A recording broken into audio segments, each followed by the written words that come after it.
అదరగొట్టే కారం రంగు రుచి ఆచి కారం పొడి. ఏలూరులో యువతపై అత్యాచారం ఘటన కలకలం రేపింది. అసలు ఇందులో నిజానిజాలు ఏంటి అనే దాని మీద ఏలూరు డీఎస్పీ శ్రావణ్ కుమార్ మనతో ఉన్నారు. ఆయన అడిగే ప్రయత్నం చేద్దాం. సరే, ఏంటి ఏలూరు యువతపై రౌడీ షీటర్ల అత్యాచారం అంటూ సోషల్ మీడియాలో వైరల్ అవుతుంది. అసలు ఏం జరిగింది, ఎందుకు అక్కడ ఏ ప్రాంతంలో ఇది?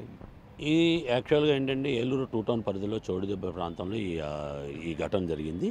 అయితే గతంలో ఏదైతే ఇందులో ముద్దాయి జగదీష్ అనేవాడికి ఆ ఇంటికి ఎవరైతే ఇప్పుడు ఈ బాధితురాలు ఉంటున్న నివాసంలో ఉన్న యువతతోటి గతంలో ఉన్నటువంటి పరిచయాలు ఉన్నాయి. ఇతను ఒక ప్రాపర్టీ కేసులో ముద్దాయి. ఇతను తాడేపల్లిగూడెంలో ఉన్న కోర్టుకి అటెండ్ అయ్యి తిరిగి అతనికి పరిచయం ఉన్నటువంటి ఈ ఇంటికి రావడం జరిగింది. ఎందుకంటే గతంలో ఇతను దొంగతనాలు చేసేటప్పుడు ఆ అమ్మాయి సహకరించి అతనికి షెల్టర్ ఇచ్చేది. ఆ క్రమంలో భాగంగానే ఆ ఇంటికి వెళ్తే అక్కడ యువతితో పాటు వేరే యువతి ఉండడంతో ఆ యువతితోటి ఇతను అమ్మాయి వద్దంటున్నా కూడా అమ్మాయిని పెద్ద బలాత్కారం చేశాడని చెప్పేసి రిపోర్ట్ ఇవ్వడంతో వెంటనే పోలీస్ స్టేషన్కి రావడం, మేము వెంటనే అమ్మాయిని బాధితురాలను రక్షించి కేసు నమోదు చేసి హాస్పిటల్ పంపడం కూడా జరిగింది.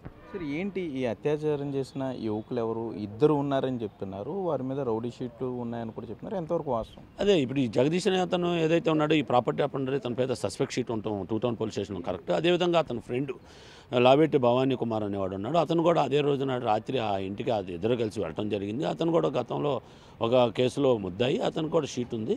సో వీళ్ళిద్దరు కూడా రాత్రి ఆ ఇంటికి పరిచయం ఉన్న ఇంటికి వెళ్ళటము, అది కాకుండా అదే ఏరియాలో ఉంటాడు ఈ భవానీ కుమార్ కూడా. అతను కూడా వెళ్ళటంతో ఈ అమ్మాయితోటి ఇతను చేసినప్పుడు అతను బెదిరించాడని చెప్పేసి అతను కూడా ఉండటంతో అతని మీద కూడా కేసు నమోదు చేయడం జరిగింది. సరే, ఏంటి పోలీసుల్ని దగ్గరికి వెళ్ళినా కూడా కంప్లైంట్ నమోదు చేయలేదు, కొద్దిగా ఇబ్బంది పడ్డామని బాధితురాలు చెప్తున్నట్టుగా వార్తలు వస్తున్నాయి. అందులో వాస్తవం? అది వాస్తవం కాదండి. ఎందుకంటే బాధితురాలు కూడా ఇప్పుడు మీరు అడిగితే చెప్తుంది. వెంటనే పోలీసులు రక్షించడం, ఆ అమ్మాయి స్టేట్మెంట్ రికార్డ్ చేయడం, అదేవిధంగా మన హాస్పిటల్ పంపించడం, మహిళా కానిస్టేబుల్తో సంరక్షణలో ఇప్పుడు కూడా హాస్పిటల్ ఉండటం జరిగింది. సో అది అలాంటిది అనేది అబద్ధం. అది ఏంటంటే ముఖ్యంగా ఏంటంటే ఇది సమాచార లోపం వలన ఇలాగా విలువలు చలువలుగా రాశారు. కానీ యాక్చువల్గా అదంతా ఓపెన్గా జరగటం, ఎఫ్ఐఆర్ నమోదు చేయడం, కేసు కట్టడం, అలానే ముద్దాయిల కోసం మేము తీవ్రంగా ప్రయత్నం చేయడం, ముద్దాయిలు పారిపోవడం జరిగింది. ఎందుకంటే ఇందులో జగదీష్ అనేవాడు గత 6 నెలల నుంచి కూడా ఇక్కడ ఉండటం లేదు. మంగళగిరి ప్రాంతంలో ఒక మన ఆర్టీసీ హైర్ బస్సుల మీద డ్రైవర్గా పనిచేస్తున్నాడు. కాబట్టి అతను మనం పిలిచినప్పుడల్లా అక్కడ ఉంటాం. మేము వెరిఫై చేసినప్పుడు కూడా అతను మంగళగిరిలో ఉండటం అనేది జరుగుతుంది. నిన్న తాడేపల్లిగూడెంలో ఉన్న కోర్టుకు వెళ్ళటంతో అతను ఇటు రావటం జరిగింది. కాబట్టి అతను తెలిసిన ఇంటికి రావటం, అతను పాత ఇంటి వైపుకి రావటం జరిగింది. ప్రస్తుతం ఏదైతే మా దగ్గర A1 నమోదైనటువంటి ముద్దాయి ఉన్నాడో వాడు మంగళగిరిలో ఉంటున్నాడు.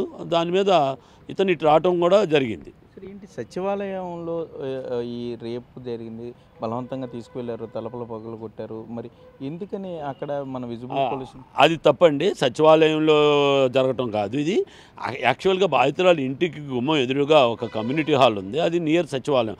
అది దాన్ని సచివాలయం అన్నారు. సచివాలయంలో కాదు, బాధితురాలు ఇంటి ఎదురుగానే చిన్న కమ్యూనిటీ హాల్ ఉంది. ఆ కమ్యూనిటీ హాల్ దగ్గరకు లాక్కొని వెళ్ళి నన్ను అక్కడ పాడు చేశాడని బాధితురాలు చెప్పడంతో అది అక్కడ మేము దాన్ని నేరస్థలంగా పరిశీలించడం జరిగింది. ముద్దాయిలకి బాధితురాలకి గతంలో పరిచయాలు ఉన్నాయి. ఆమె ఉన్న ఇంటిలో ఉన్నటువంటి వ్యక్తులకు కానీ ఎట్లా అసలు ఆ అమ్మాయి ఇక్కడ రావడం కానీ ఇదంతా జరగటం? అవునండి. యాక్చువల్గా ఈ ముద్దాయిలకి గతంలో బాధితురాలు ఉంటున్న ఇంట్లో ఉన్న యజమానురాలతోటి వీళ్ళతోటి వాళ్ళకి సంబంధాలు ఉన్నాయి. ఈ సంబంధాలు ప్రకారం ఇచ్చేస్తున్నారు. సరే, ఏంటి ముద్దాయిలు ఇప్పుడు ఎక్కడో ఉన్నారు, వారి మీద ఎటువంటి సెక్షన్లు నమోదు చేశారు?